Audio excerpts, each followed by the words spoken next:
Here we are live. Welcome, DJ, everyone. Welcome, CT. Good to join you here. Look at the as we start one more of our episode. We obviously want to pay respect to one of the ex UFC fighters and a very well known mixed martial artist in Elias Theodoro. Is a Canadian mixed martial artist who um, met with his untimely death. He was battling cancer. We later find out he kept it obviously a secret. Our thoughts and prayers are with him and his family, and then obviously we send our well wishes to his family as well. Just a quick couple of things on his achievements in the mixed martial arts circuit. He was, while he was in the UFC, he reached up to the 13th rank. He had a few wins in the UFC as well. He also was a tough winner in that Canada versus Australia season. And also obviously has had fights in other organizations as well. Did a lot of charitable work outside of MMA as well. And much respect, and obviously a huge shock because he was well known. I think there was a lot of questions being asked about why he doesn't fight as often. I guess now we have the answer. Kind of very similar to the story of Chadwick Boseman, when no one knew what was going on, and then obviously we get the shocking news of their passing. So same thing. Again, our thoughts and prayers with them, and wish his family all the best. Yep, absolutely. Yep, and blessings and condolences to his family, well, as the MMA community, and we mourn, the sad passing. Yeah. But yep, really glad to be with you again, DJ. How you doing? Always good, man. Always good to be able to catch up. And I know, it's getting busy and busy and busy, but we find time. We find time to come down and sit down and break these fights with you guys and preview and review those, and it gives me, nothing's more exciting than being able to sit down with you, CT, and be able to break these fights down and sort of talk fights. Talk fights, talk fighters, talk all the drama that's happening in the MMA world. So quite exciting. A lot going on. We haven't really had an opportunity to look back at UFC 279. I know we're a bit late to the party, but we bring the hot takes, so better late than never. So here we are. We want to dive into UFC 279. Crazy card, crazy card, crazy fight week. 2 weeks removed, pretty much, from UFC 279. How are you feeling? Yeah, we went through the wild ride, through the revamped card, the drama of the presser, and the event. I can say now, absolutely lived up to it. Yeah, What a way! What a ride! Basically, I think all the drama added to it, and I think it boosted it. I think what was, from a lot of market experts, what was trending to be a not so great card turned out to be a fantastic card. I think it ended up being like a fairy tale exit or a farewell for Nate Diaz, and we'll talk a lot more about it. But I think it was a fitting finish in every possible way. And when we get to that fight, we'll break that down a little bit more. But yeah, man, like, it was that crazy lead up. Usually this is how we do it, right? Usually we do 2 episodes per UFC pay-per-view, right? We preview and we review. This is actually our 3rd episode for UFC 379 because we actually did one with Diaz and Chimaev as the main event, which never got used because the fight changed before we could even post it. So that's how quick this has been. Again, look, kudos to the matchmakers and the UFC administration to be able to put that together so quickly. You know what I mean? I mean, when they went into the ceremonial weigh-ins, the backdrop still said Chimaev Diaz. You know what I mean? But look, all in all, I thought it was the fights were much better, or the fights on paper is what I'm saying, was much better than what we originally were getting, right? We didn't want to see Diaz. I mean, think of what happened to Holland happening to Diaz. That's not what you want to see in his last fight, being such a huge part of the UFC, huge part of mixed martial arts, such a lovable figure, such a veteran of the sport. So, man, let's get straight into it. We had the main event. We had Diaz. I'm still trying to figure. We had Diaz fight Ferguson. It lasted 4 rounds, right? What did you think? Obviously, I think we both got our predictions wrong for that. What did you think of the fight? Yeah, I mean, I'm happy to eat humble pie in this occasion. And we'll talk about, the aftermath of sort of some talk about Tony now, but got to give Nate his respect. It was his moment. It was his card. It was a fitting possible farewell. Yeah. He gave a great performance, and he just showed that he's got plenty left in the tank. Or I'll ask you, did this say more about like Nate being much better, or did this say more to you about how much Tony might have, declined? No. I'm going to say a bit of both, but I'm going to be honest. I wasn't expecting Diaz to be that good, even if I was expecting a good fight out of him. Right? We did get that's a bit, like I said. The whole thing for me was a fitting end. If this is the end with the UFC, that is, because it's not still formal, I believe. If it's a fitting end. It's a fitting farewell, because we also got to see a little bit of the craziness Diaz brings into not just the fight week, not just the weigh-ins and all that, but also inside the cage. We saw him like pause, go hang in the cage for a little bit. Not wanting to engage with Tony. There was a little bit of drama in there, but that's just the typical Nate Diaz that you're accustomed to, and the reason why people love him, obviously. But when he did engage, especially in the boxing department, I was surprised at how crispy he was still, especially after seeing his last fight with Leon, obviously a high-level competitor, current welterweight champion. We also saw him against Masvidal. Again, didn't get to see too much of it. Obviously, that fight was stopped. But seeing all that, I was expecting, even if it's a good Diaz, like sort of on that sort of spectrum. Whereas I felt what we saw on that day was a great performance. Like, now if you're talking about he's going to go out there and box certain people, we're talking about him boxing Jake Paul, boxing, exhibition boxing. That performance kind of, validates that, he can go and hold his own, because he did seem crispy. He was landing shots. If you really look at both the fighters, people would have favored Tony, right? Like, I mean, we picked Tony. While Tony was in a decline, he was still fighting really good fighters and losing to them. He wasn't fighting, unranked fighters. He was fighting the top five. His last fight before this was Michael Chandler, right? And then before that was Beneil Dariush, and before that was Charles Oliveira. So if you really look at it, he's fighting really high-level guys. So I wasn't expecting. I mean, I did think the Li Jingliang fight would have been a tougher one, right? Because Li Jingliang is a killer, and then he's in that division. Tony's just going into that 170. But then when it was Diaz, sort of knowing how Diaz fights, I was actually giving the edge to Tony. It was a bit surprising. I think even the way Tony fought, I think he seemed a bit rushed. He wasn't really listening to his corner, and then the one time he listened to his corner, it turned out to be a mistake. So maybe that's probably why he wasn't listening to them, because they said obviously shoot, and he shot, and he got submitted. Iconic that Diaz submitted him in with 2 minutes and 9 seconds left in the clock. So 2:09, Diaz, submits his opponent. Tony hasn't been submitted in so long. Great fight. The crowd loved it. It was his main event. Everything was good. Diaz, he was already a superstar. He was already a very loved fighter, and his stock just went through the roof. So I think that was great. I think the world is his oyster now. He's just going to go out, and I do think he will go out and test the free waters, and he's going to, sort of test what's out there. We saw him, with the WWE community not too long ago. He's been there.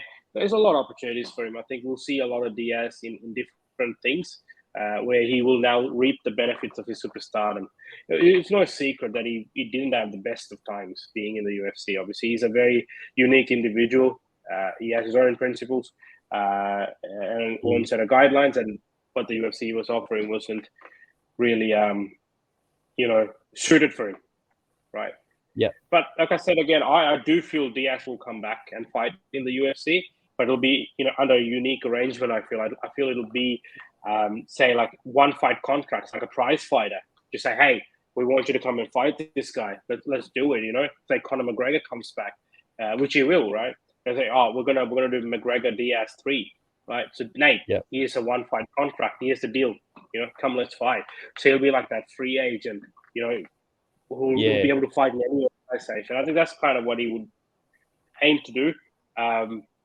So I think that Jake Paul one's quite big as well, right? They've been teasing it a lot. Diaz has been to the events many times.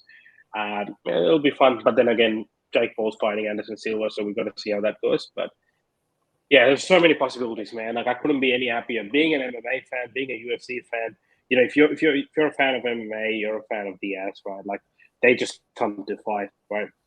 Forget about technicality. They are very technical. They have skills and everything. But regardless, more than anything, they're loved and regarded for their toughness and their mentality about fighting. They always come to fight, regardless of the situation, right? They're the true fighters, who had to fight outside of the cage in their lives. And then obviously here they are, doing a physical representation of that. So, yeah, great fighter. Couldn't have been a better ending. Yeah, they bring excitement. He's probably sold more pay-per-views, probably out of all the cards Nate's been on, probably sold the most pay-per-views. He's a star attraction. Just a classic example of like a positive example of being a contractor for the UFC in terms of turning your name into a star. And now he's free to do whatever he likes. He's free to dabble in different things. Good luck to him.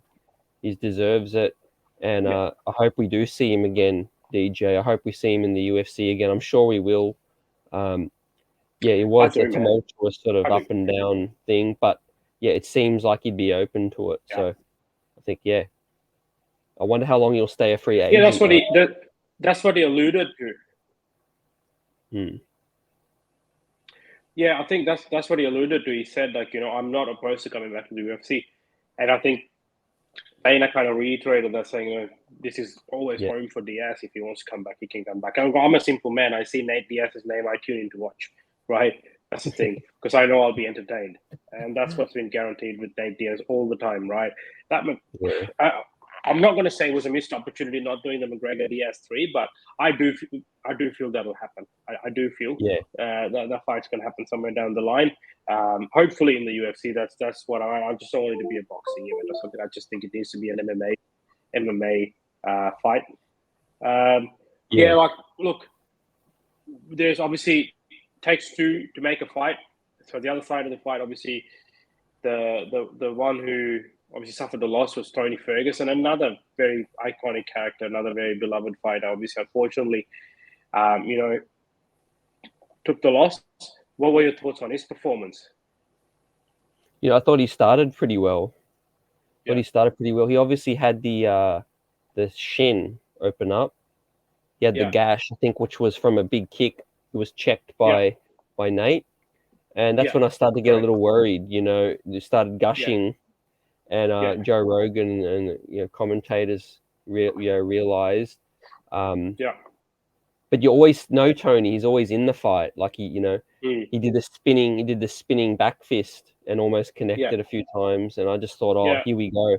Nate, he could be lazy sometimes and just get knocked out. But with Tony, I don't think he actually looked really bad. I just don't think he looked that bad. I just think Nate was a better fighter, but no doubt Tony has regressed. It's noticeable, but it's age. Father Time's undefeated. He's been in a lot of battles and a lot of wars. Sure, man.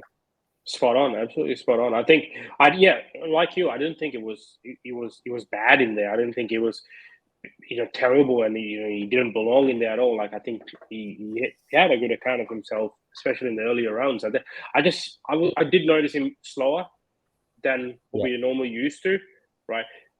This could be because of the weight. right? He's fighting at 170, whereas he's used to fighting at 155. When you carry that extra weight, you are going to naturally feel a bit slower. Also, the preparation as well, right? It was pretty much short notice fight for everyone, right? So how much of that impacted Tony, because Tony prepared for Lee, right? And then coming in and 24-hour notice on a fight change, adjusting to that. There's a lot of things there, right? So I don't think we should write off Tony until we see one more at least. Right? Yeah. Maybe if he wants to go do that 170 thing again, let's do a proper one. Because let's be honest, even the Li Jingliang fight wasn't the best choice for him, right?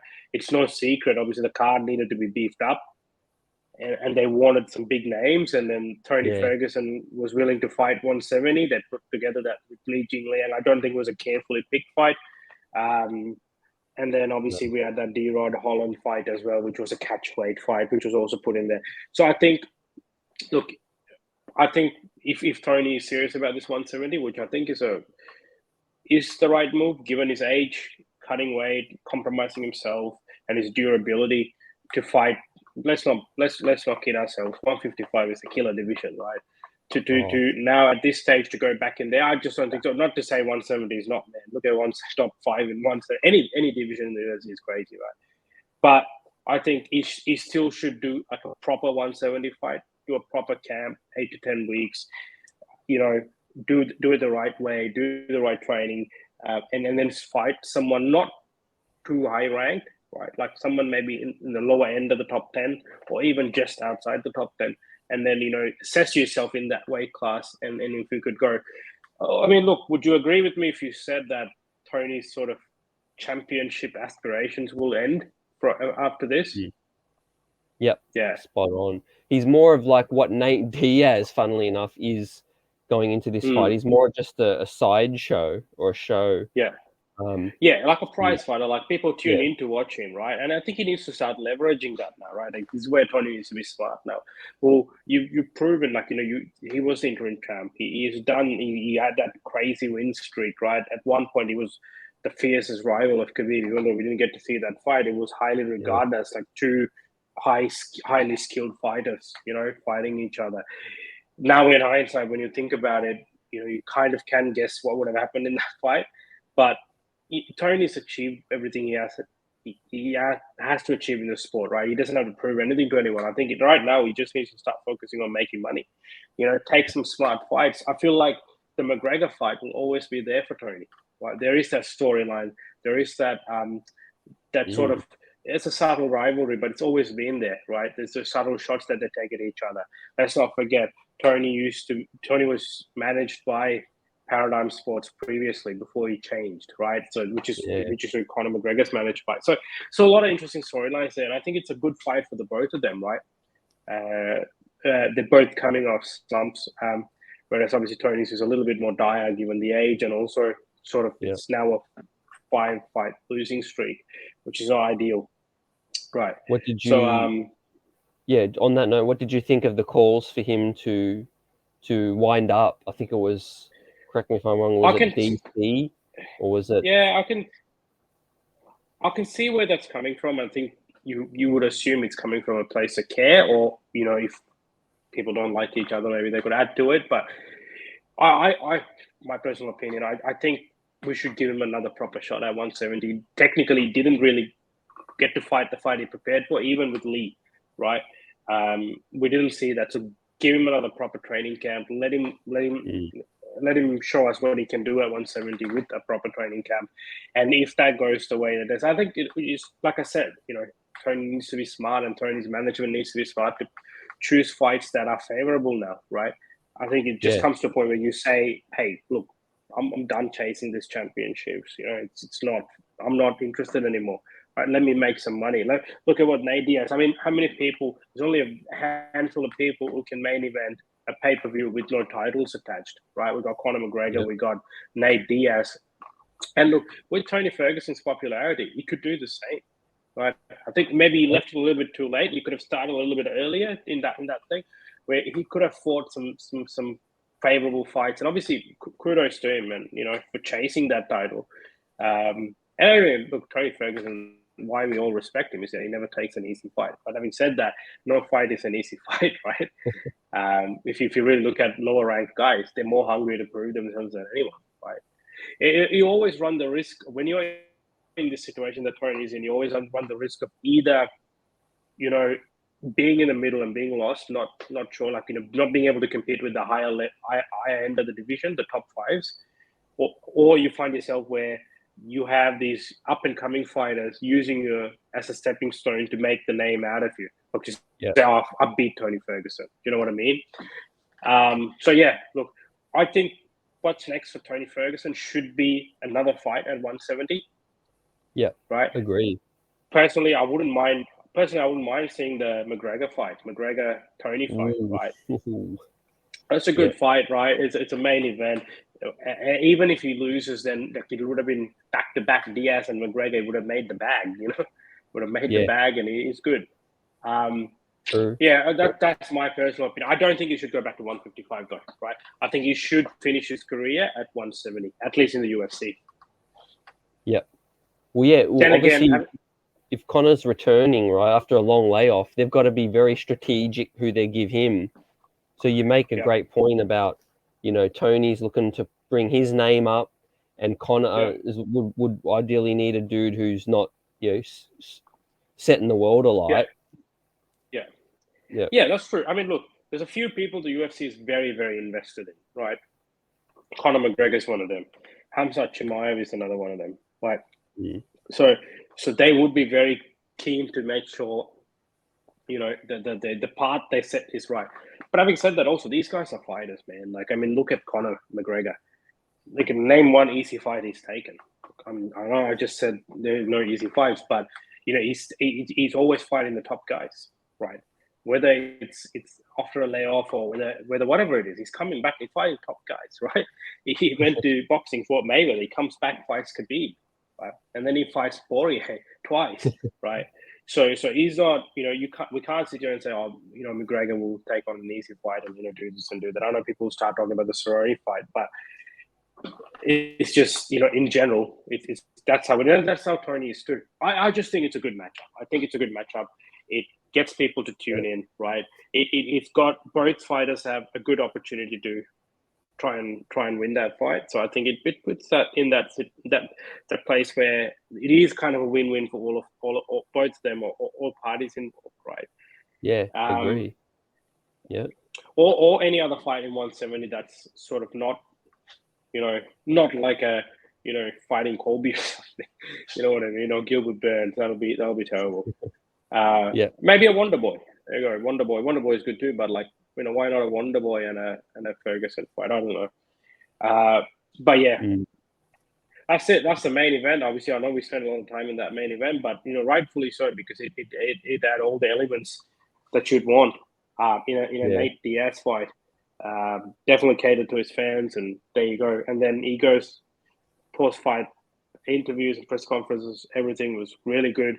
He was in good spirits. He was joking around. So a good way to see, Diaz sign off, at least for the time being. And then we go to the co-main, man, right? So we have Khamzat Chimaev.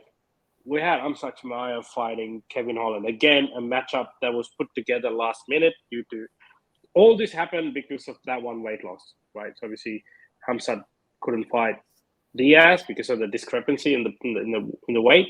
So then they had to shuffle it around, and that the weight ended up okay, cool. It kind of was a win-win for UFC because just the day before they had this whole scuffle between Holland and Chimaev, and then there was the interest generated there. We predicted Khamzat to win, obviously, because of the lack of preparation. Right, Khamzat's the type of guy you need to prepare for. And we knew that it was going to be hard. It's going to be a tall task. This is no knock on Holland. He's a great fighter, right?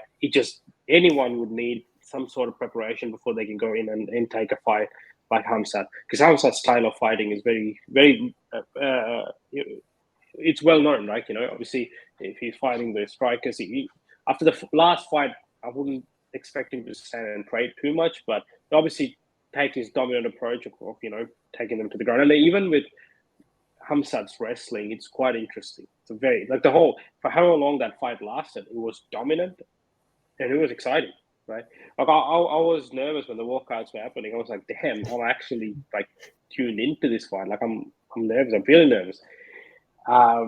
What surprised me the most with the fight was I understand that Holland wasn't prepared, but man, like like he wasn't prepared to defend that takedown straight away. I know he was going for the glove touch. I don't understand what that was all about because they were obviously mounting off each other.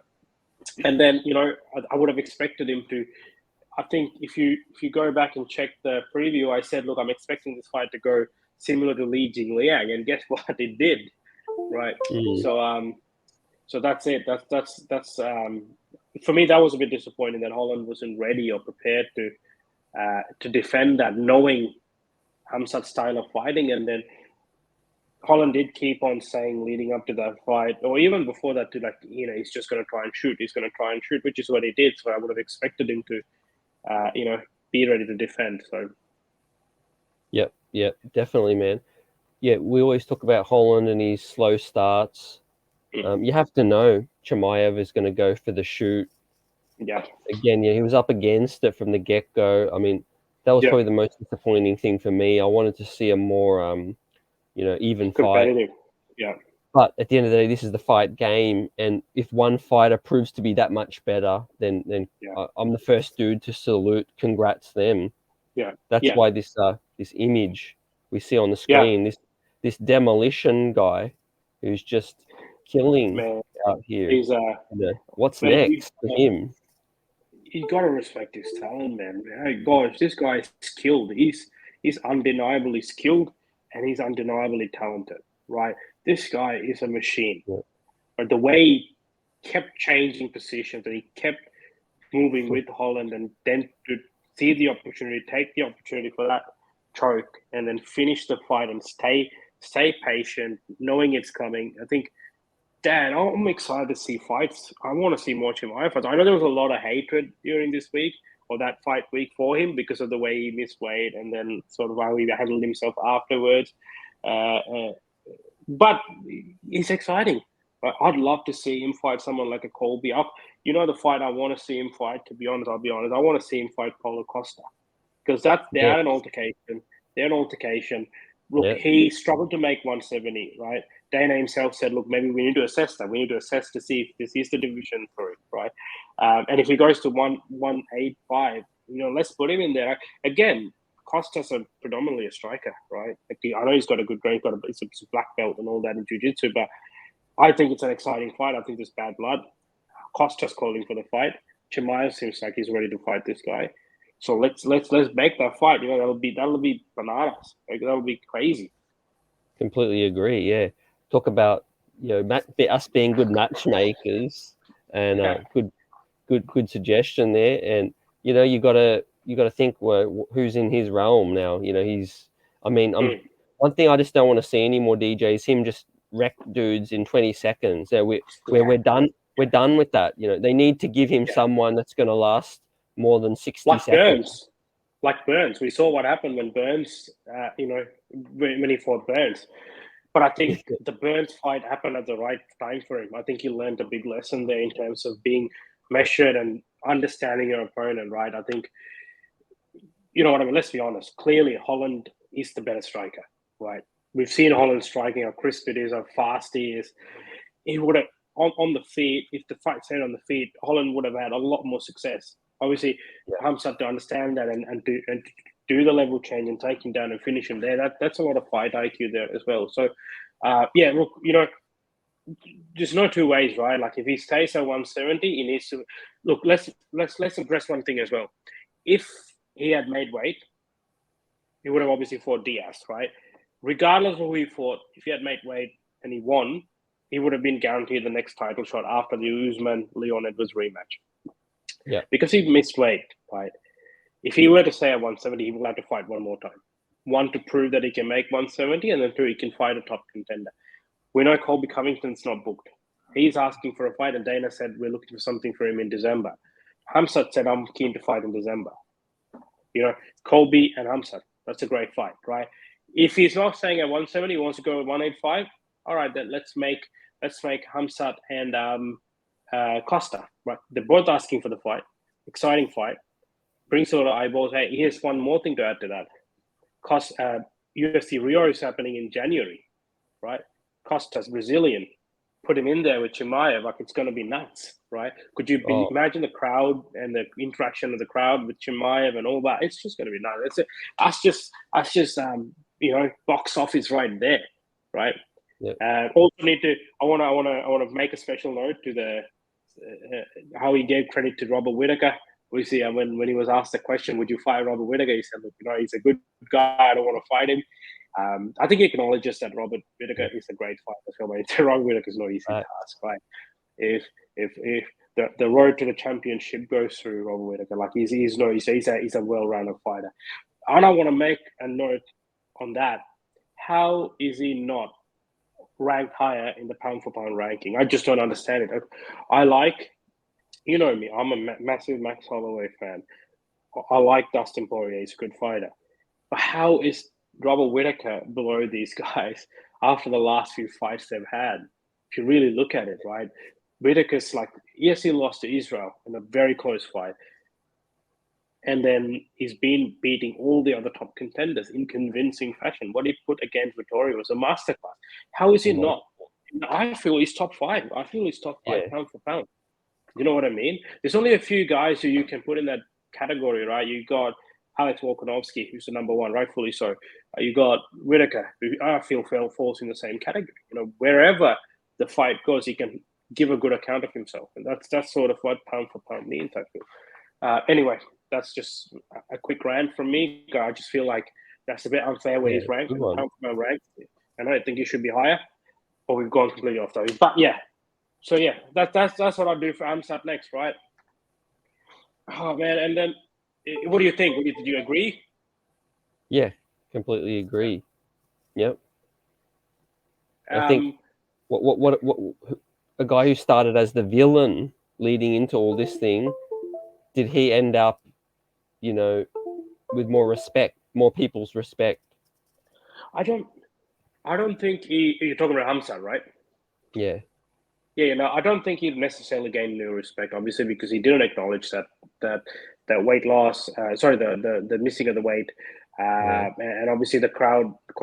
There was a lot of, like, even online and even in online, there was a lot of hatred towards Hamza. I think, but what has happened is he's kind of now venturing into that Colby Covington territory, right, where Colby Covington was before. Previously, he was hated, right? But people still tuned in to watch because it was exciting. Right? People want to see what would happen. I think Hamzat's got into that territory now, but at the same time, he's lapping it up. He's enjoying it, right? Because he knows he has the skills to back it up. And I think with Hamzat, where it gets even better, right, is his skill set, his style of fighting, and how exciting he is, and what he brings to the table. Like, again, similar to what I said about Nate Diaz. I'll be honest, whenever Hamzat fights, I'll be watching. You know what I mean? Like, it's one of those exciting fights, right? His box office, really. Yeah. I mean, I know there's a lot of him, Paddy Pimblett, the way they're just finishing people without breaking a sweat. It's just like you just want to see them up against the best now. Yeah, but they not true. I also think Hamzat's like way ahead of them as well. Like, obviously you mentioned Paddy, and there's a few others as well, but I feel like Hamzat's way ahead. Like his ability, and I think, look, we need to see that, right? We saw him take on a Kevin Holland who's new to this division, but at the same time was not prepared for this fight, right? So let us see him go. For me, I still want to see who's Usman versus Chimaev, right? If Colby doesn't fight him, right, we still have to find a number 1 contender. So maybe the loser of Diaz, the loser of Leon Edwards, Usman could be another option, provided that he stays at 170. Right, at 185, I wouldn't even mind seeing him and Vittori, man. You know what I mean? I'd love to see the Italian dream. If Pereira pulls off an upset, or even if Pereira loses, that could be a nice matchup. Are you talking for Hamzat? Yeah. I mean, man, Pereira looks like a monster, man. Like, I don't know, this thing about this guy is like, I know we're not previewing that card yet, but I'm still giving the edge to Adesanya. I think Adesanya gets it done easy, but it's just it's just something about that guy. It's like so terrifying and scary. Like if I really think about who can challenge Whitaker, I'm thinking like maybe Pereira. Do you know what I mean? Absolutely. But we'll see. We'll see. I think he's got every shot to beat Adesanya, but we'll obviously be talking about that closer to that card. Yeah. A huge end to this year. But let's now hit on the third fight. Man, very unfortunate. Li Jingliang, yeah. This is probably D-Rod. D-Rod, yeah. And I think in the preview we said he probably got the worst deal out of everyone. Having to fight a guy 10 pounds heavier, completely different styles and all these kind of things, right? And he had a string of bad luck. Everyone's talking about this suit, so we'll say it as well. He bought a new suit to wear for the press conference. He never got to wear it. So pretty sad.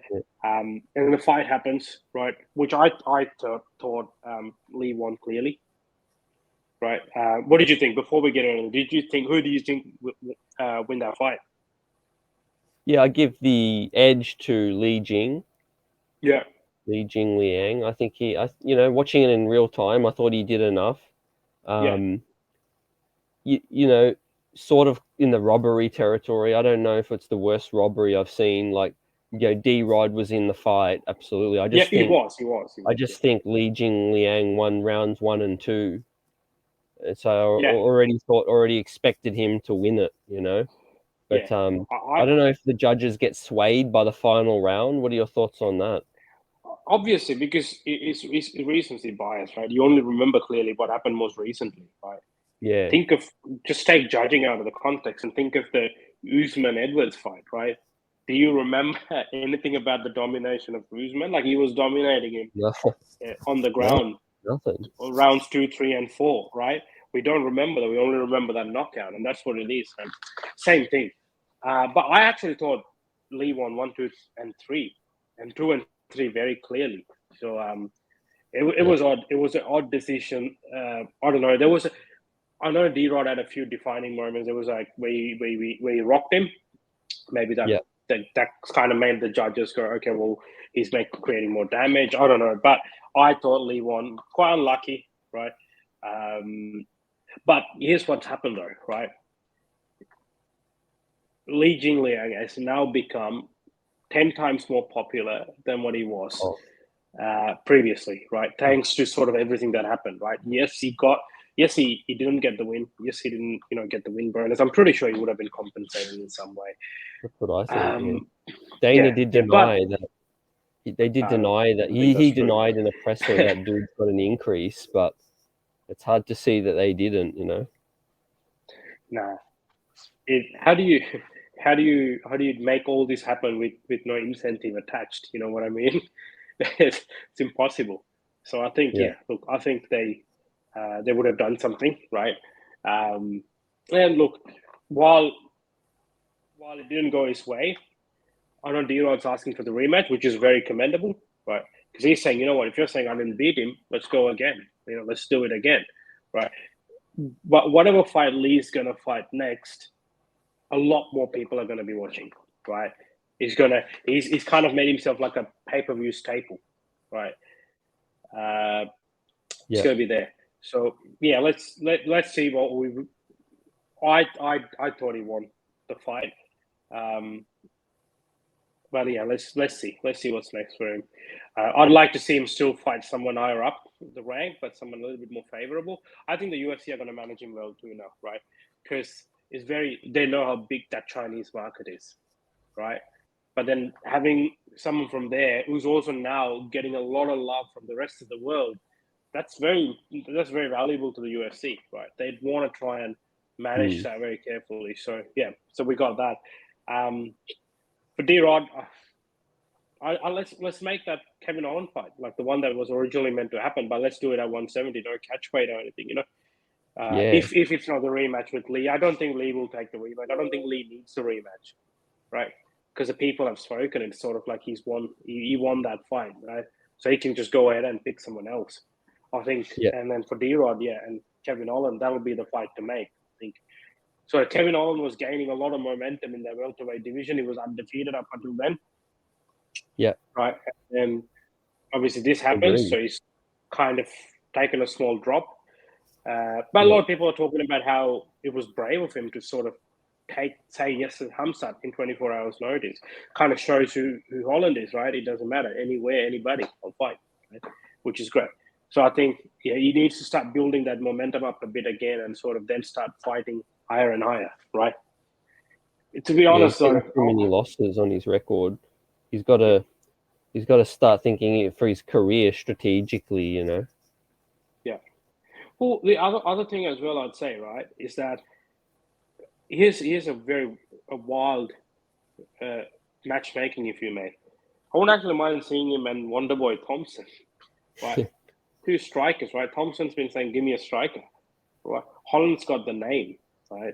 It is a winnable fight for Holland, but it's also a winnable fight for Wonderboy as well. Who's again another legend of the sport, right? Yeah. But look, one thing is, all these guys went into this crazy event. It was like a lotto draw. They all had opponents, and they had different opponents. But I feel like every single person, regardless of what happened, at least the top 3 fights, right? We're talking about the top 3. Other than D-Rod, I feel like D-Rod's getting a lot of hate from everybody. But other than that, I think everyone, it's not his fault either. Like he's not telling the judges what to do, right? He went out there and he put on he had a last minute change too. Lee's not an easy opponent. So, but I do feel from my perspective, six people went into that sort of, call it the main card draw, right? And then I feel like 5 people walked out with all their stocks having risen, right? While Diaz won, clearly like the biggest winner of the night, right? He was a superstar already, and then you just multiplied it 10 times. You got Ferguson, got a lot of props for taking that fight, making that change, and then obviously hanging in there with Diaz. Obviously showing his toughness and all those kind of things as well. And then we had Lee, who was another big winner, like a lot of fans behind him now. Hamzat, while they still hate him, he's gonna have a lot more eyeballs on his next fight, even more. And then same thing with Holland as well. Like, they're like, okay, well, he's a tough guy, so let's see what he does next, how he bounces back. Right? So all in all, like a good card. Man, we spent quite a bit of time talking about UFC 279 now. It's great though. Like, it shows kind of how the card played out. Now, while we wrap this UFC 279 up and put it to a side, we also got to, since then, we also had one more card, and obviously we're not going to go into every single fight. There was some really good fights in there, some good fighters. To touch on, we had another one of those high-level bantamweight main events with Corey Sandhagen taking on Song Yadong. Good fight, right? I think Song Yadong started quite strong and then kind of started to fade a bit, whereas Sandhagen started a bit slow and then sort of started gaining a lot more momentum and was starting to get stronger and stronger. Was vicious with his elbows, split open Song, which eventually caused a stoppage. Yep. I think, he was the guy, I think, that was going to come in and really, have that threat. Yeah. Basically. And, I wasn't surprised. Didn't really surprise me with that result. Yeah, no, true. I mean, look, you got to respect Song Yadong because he's 24, right? He's a great fighter, man. He's a great fighter. Even Sandhagen acknowledged that, saying, "I didn't realize how skilled he was and his toughness." And he's good. Like, he's one of those elite fighters. Right? He's young. You'll get back into it straight away. And Sandhagen won the fight by Dr. Stoppage, but I think if it had gone the distance, he would have still won. He called out Marlon Vera and called out someone else. I can't remember. He called out Cheeto and he called out Marab. Okay, I missed that one. Yeah, so he called out Marab and he called out Cheeto. I like the Cheeto fight, right? Because this is the problem, right? When you have someone like a Sandhagen, when you have people like Colby Covington, when you have people like Robert Whittaker, who are beating everyone else in the division, but when they come to the champion or they're losing, because obviously Sandhagen's lost to Sterling as well, and then he lost to Peter Yan. It becomes a little bit safe. Song Yadong had won. There's a few new matchups that you can make. And then again, the UFC gets the opportunity to exploit the Chinese market. But it wasn't the case. I'd like to see the Cheeto Vera fight. I think Cheeto was down for it, which would be another exciting fight. You know what I mean? So, and that pushes him closer to the title. If Cheeto wins that fight, it's clearly the next contender, right? If Sandhagen wins, I reckon one more, and he can fight for that title again. Right? Let's not forget, he hasn't really fought for the title. He fought for the interim title, and he lost. Right? So, so anyway, that's my take. And then obviously props to the core main event. Where Gregory Rodriguez was like split open right in the middle. It looked like he had a third eye. You know what I mean? But the funny thing is, right? Imagine if they had stopped the fight. They didn't stop the fight, and he ended up getting the win. He stopped the other fight. Do you know what I mean? So it's such an unpredictable sport. So, that was that fight night. And then obviously we got some again not happy news, but obviously a big retirement that we got to talk about. Yes, huge news. King of Rio, and that came out of left field to me, to be honest with you. You know, I said he lost a lot out of his recent loss, but he had to get that win to sort of put himself on the Rio card. Yeah. And I'm like, was it a breakdown in negotiations? Like, what was the lead up to this? I feel like he had a child recently, right? And there were some photos that surfaced where he's obviously in tears and all that. I think some of these things change people, right? Like, you got to ask the question. He probably would have made a lot of money. He fought Conor McGregor. He's well liked by the UFC, right? So he would have been looked after. So he would have made a lot of money. I think maybe because sometimes some things come to you when you least expect it, and you get that realization. You know what? What's one more? Nothing. I'm done. I'm not enjoying it. We're done. That's it, and it comes through. And I think maybe that's what happened. We don't know. We actually haven't heard from him yet. We haven't heard from anyone. The whole speculation is that he was removed from the UFC rankings. So they're saying he's retired. I don't think he has. I could be wrong. Maybe since then he has released a statement, but I haven't seen it. But man, I was surprised too. Like, I mean, ideally, you'd say, okay, a farewell is that fight in Rio, right? He fights in Rio, and then he wins ideally, and then signs off from there. But I understand also why he probably didn't want to do it, because maybe he didn't want his last memory of his fight in his hometown to be a loss, if that's how because it's unpredictable, right? Because his last fight in Rio was against Renato Moicano, and he actually was it? Yeah, I think so. Yeah, and then he won that fight. So he holds that memory where he won a fight in Rio in Brazil. So he probably wants to finish up with that. You never know. He's all speculating. We're speculating, right? We don't know until we hear from the horse's mouth. But regardless, I was shocked, like you. I wasn't expecting it, man. But all the respect, a legend, 100% a Hall of Famer. Accomplished everything in the sport. An exciting fighter. Sort of most of these young fighters you see today would have looked up to Aldo, right, and would have been one of the key reasons why people took up the sport. So a big influencer, a great person. I've got to know him personally, but from what I've heard, is a great person as well. Obviously, we know he became popular during that whole Conor McGregor saga when Conor McGregor fought for the featherweight title. But to this day, we know that obviously Volkanovski fights in that featherweight division, and I do believe that Volkanovski is the best featherweight of all time. But he's also Aldo is also one of the best featherweights to fight, to have that long reign of 10 years, right, and to defend the top fighters and sort of have finishes. Great, man. It's a great career. Well done, Yep. Salute to him and his legacy. And if you're right, to go out on his own terms, maybe that means a lot to the fighter himself, rather than take another loss, and the shame on your name. And like we said, you're remembered more towards your most recent fights. So people start to forget about the dominant Jose Aldo, if you took another loss. So, maybe that played a big part. But it's been absolutely it's been a big show, a lot covered, but obviously a lot more to come. So appreciate everybody's support and chopping this thing up with us and listening. And the best cards to come, in my opinion, DJ, towards the end of this October, man. Like, you know what I mean? I know there's a big event happening in my life during that time, but I'll be breaking it down in between. Trust me when I say that.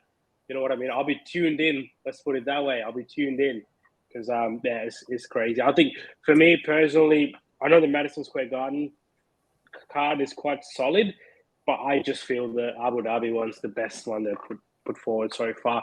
I cannot wait. I cannot wait. It's insanely stacked. I cannot wait. It's going to be one hell of a card. Yep, absolutely.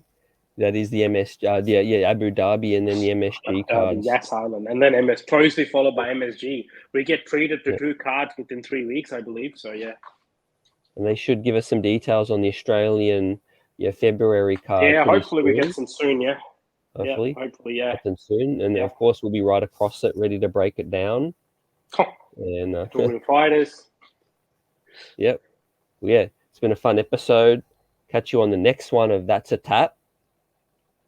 And then it's a wrap. See you later, guys. Yep. See you on the next one. Peace.